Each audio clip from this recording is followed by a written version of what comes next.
Welcome to my vlog everyone. Today's vlog about my last Friday. কি করেছি, কোথায় গিয়েছিলাম, ছোটখাটো বার্থডে সেলিব্রেশন সবকিছু নিয়ে। So let's get started.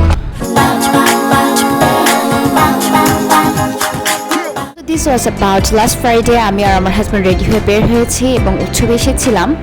ঈদের পরপর আসা হয়েছে, এর আগে আসিনি। আর এসে দেখছিলাম নববর্ষের জন্য মেবি খুব সুন্দর করে সাজানো হয়েছে আর দেখে খুবই চমৎকার লাগছিল। সো আমি ক্লিপ নিয়েছিলাম ছোটখাটো। এই জাপানিজ বা কোরিয়ান প্রিন্টগুলো আমার খুবই ভালো লাগে। আর এই যে আমাদের কাজ শেষ আর বের হয়ে যাচ্ছিলাম মজাদার এই ড্রিঙ্কসটি খেতে খেতে। যেহেতু হলিডেজ ছিল আর উৎসবের খুব পাশে আমার আম্মুর বাসা, তো রাতে আমরা সেখানে চলে এসেছি। এসে নাস্তা করে নিলাম, অনেক কিছু আম্মু মেক করেছেন আমাদের জন্য। আর এই দিকে দেখলাম আমার মেজো বোন আমার ছোট বোনের বার্থডে উপলক্ষে একটি কেক মেক করা শুরু করেছে অ্যাজ আ গিফট। ও কিন্তু কোনো কোর্স করিনি আর আমিও কখনো কোর্স করিনি। আমরা সবাই কিন্তু কেক বানাতে জানি ছোটোকাল থেকেই। এই যে আমার আম্মুর কেকের ড্রয়ার, আমার আম্মু আসলে অনেক সুন্দর প্রফেশনাল কেক মেক করতে পারতো আর আমরা সেগুলো দেখে দেখে শিখে ফেলেছি। আর এই যে নিশাদ খুব সুন্দর করে ডেকোরেশন করছিল আর পুরো ডিজাইনটা তার নিজের, সে সাইড ফ্লাওয়ারগুলো খুব সুন্দর করে দিয়েছে আমি বলছিলাম। আর এই যে মেক করা শেষ আর আমি ফুল ক্লিপসগুলো নিচ্ছিলাম।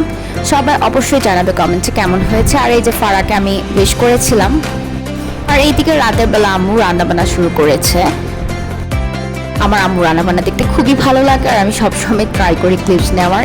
সো এখানে মসুরের ডালে ঝাল ঝাল চচ্চড়ি করা হবে, যা আমার খুবই পছন্দের। আর এখানে রোস্ট করার প্রস্তুতি নেওয়া হচ্ছিল। ডালগুলোকে তেলে ধুয়ে নেওয়া হচ্ছে, যার কারণে সুন্দর একটি ফ্লেভার বের হয়ে আসবে। আর এই যে রান্না শুরু হয়ে গিয়েছে। এখানে পোলাও বসিয়ে দেওয়া হচ্ছে, আমার আম্মু বসিয়ে দিচ্ছেন। সো দেখতে দেখতে রান্নাবান্না শেষ, সবকিছু সার্ভ করা হচ্ছে খাওয়ার জন্য।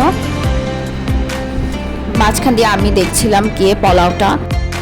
এই যে সবকিছু টেবিলে ডিনারের জন্য সার্ভ করা হয়ে গিয়েছে। সো আমার ব্লগটি কেমন হয়েছে জানাবে, আর ভালো লাগলে অবশ্যই লাইক কমেন্ট এবং শেয়ার করো। আল্লাহ হাফিজ এভরিওয়ান।